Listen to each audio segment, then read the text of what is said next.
প্রিয় শিক্ষার্থী বন্ধুরা, তোমরা তোমাদের শিক্ষার সমস্ত তথ্য জানতে এবং সকল সমস্যার সমাধান জানতে এখনই জয়েন করো আমাদের ফেসবুক গ্রুপে। ফেসবুক গ্রুপের লিংক দেওয়া আছে ডিসক্রিপশন বক্সে। স্বাগতম সবাইকে ওয়েস্ট পয়েন্ট একাডেমিতে। আশা করি সবাই ভালো আছো। আজকে আমরা কথা বলবো সপ্তম শ্রেণীর ইতিহাস ও সামাজিক বিজ্ঞানের বার্ষিক পরীক্ষার সিলেবাস এবং প্রশ্নের কাঠামো নিয়ে। তোমরা দেখতে পাচ্ছ এখানে শিক্ষণকালীন ও বার্ষিক সামষ্টিক মূল্যায়ন নির্দেশিকা 2024। প্রথমে আমরা পাঠ্যসূচি অথবা সিলেবাস যেটাই বোঝো না কেন সেটা সম্পর্কে একটু জেনে নিই। তোমাদের দেখো প্রথমে যে অধ্যায়টা রয়েছে বাংলা অঞ্চল ও স্বাধীন বাংলাদেশ অর্থনৈতিক ইতিহাসের সন্ধানে, এই অধ্যায়ের 49 পৃষ্ঠা থেকে 64 পৃষ্ঠা পর্যন্ত তোমাদের সিলেবাসে রয়েছে। এরপর মুক্তিযুদ্ধের বিদেশি বন্ধুরা, এই অধ্যায়ের 75 থেকে 92 অধ্যায় পর্যন্ত আছে। সামাজিক রাজনৈতিক কাঠামো ও রীতিনীতি 93 থেকে 118 নম্বর পৃষ্ঠা পর্যন্ত। টেকসই উন্নয়ন ও আমাদের ভূমিকা 132 থেকে 158 নম্বর পৃষ্ঠা পর্যন্ত। সর্বশেষ সম্পদের কথা 159 থেকে 175 নম্বর পৃষ্ঠা পর্যন্ত তোমাদের সিলেবাসে রয়েছে। এই 5টা অধ্যায়ের এই পৃষ্ঠাগুলো তোমাদের এইবার বার্ষিক পরীক্ষার সিলেবাস তো জানতে পারলাম। এবার আসলে আমরা জেনে নিই যে আমাদের প্রশ্নের ধরন বা কাঠামোটা কিরকম হবে। মূল্যায়নে তোমাদের দুই ভাবে হবে, একটা হচ্ছে শিক্ষণকালীন মূল্যায়ন আর একটা সামষ্টিক মূল্যায়ন।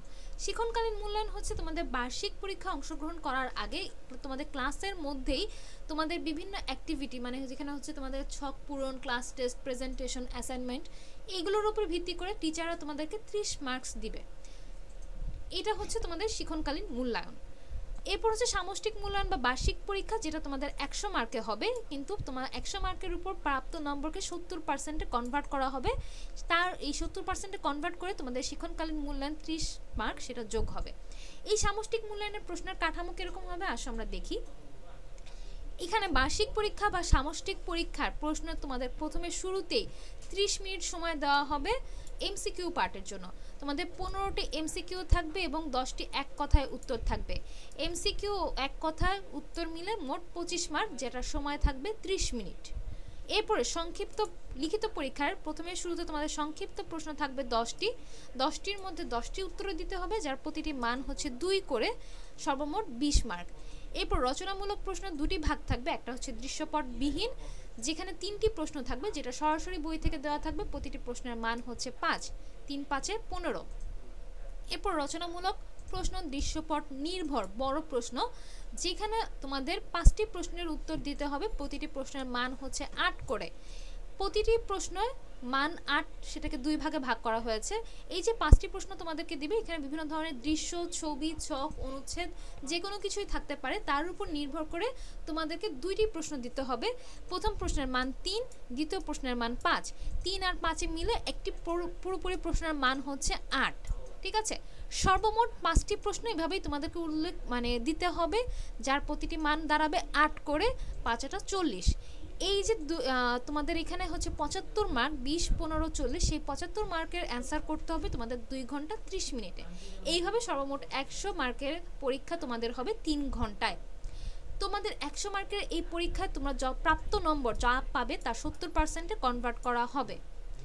সেই 70%-এর সাথে যোগ হবে তোমাদের এই শিক্ষণকালীন মূল্যায়নের 30 নাম্বার। শিক্ষণকালীন মূল্যায়নে আসলে কি হবে, কিভাবে দেওয়া হবে, এখানে তোমাদেরকে অ্যাসাইনমেন্ট, ব্যবহারিক কাজ, পোস্টার, দেওয়াল পত্রিকা এইসব থাকতে পারে, যেখানে শ্রেণী শিক্ষক তোমাদের তার নিজের পছন্দ অনুসারে যে কোনো কিছু তোমাদেরকে বাছাই করে দিতে পারে। এই কাজের জন্য তোমাদের পাঠ্য বইয়ের 64 পৃষ্ঠা অনুসরণ করতে বলা হয়েছে, যার মান থাকবে 10। এছাড়া আর কি থাকবে, অনুসন্ধান কাজ, প্রকল্প, প্রতিবেদন প্রস্তুত। এখানে তোমাদের পাঠ্য বইয়ের 60 এবং 79 পৃষ্ঠা অনুসরণ করতে বলা হয়েছে, এখানেও মান থাকবে 10 করে। শ্রেণীর কাজ থাকতে পারে, শ্রেণীর কাজে একক কাজ, দলগত কাজ, ছক পূরণ, বক্স পূরণ, ফ্লোচার্ট অঙ্কন ইত্যাদি যে কোনো কিছু থাকতে পারে। এখানে তোমাদের পাঠ্য বই পৃষ্ঠা নাম্বার 49, 96, 98 এই পৃষ্ঠাগুলো অনুসরণ করতে বলা হচ্ছে, এটারও মার্কস হচ্ছে 10। এই 3টা 10 মিলে 30 মার্কস তোমাদের শ্রেণী শিক্ষণকালীন মূল্যায়ন হবে, যেটা কিনা তোমাদের বার্ষিক পরীক্ষার প্রাপ্ত নম্বরের সাথে যুক্ত হবে। আশা করি তোমরা বুঝতে পেরেছো। এই ছিল তোমাদের বার্ষিক পরীক্ষার প্রশ্নের কাঠামো এবং সিলেবাস। তারপরে যদি তোমরা এটা বুঝতে না পেরে থাকো আমাদেরকে কমেন্ট করে জানাতে পারো। এছাড়া আগামী ভিডিওতে তোমাদের এই ইতিহাস ও সামাজিক বিজ্ঞান সপ্তম শ্রেণীর ইতিহাস ও সামাজিক বিজ্ঞানের নমুনা প্রশ্ন নিয়ে আলোচনা করব, যেটা এনসিটিভি থেকে প্রণয়ন করা হয়েছে। সেই প্রশ্নটা নিয়ে বিস্তারিত যখন আলোচনা করব তখন তোমাদের এই বিষয়টা একদম স্পষ্ট হয়ে যাবে, তখন আরো ভালোভাবে তোমরা বুঝতে পারবে।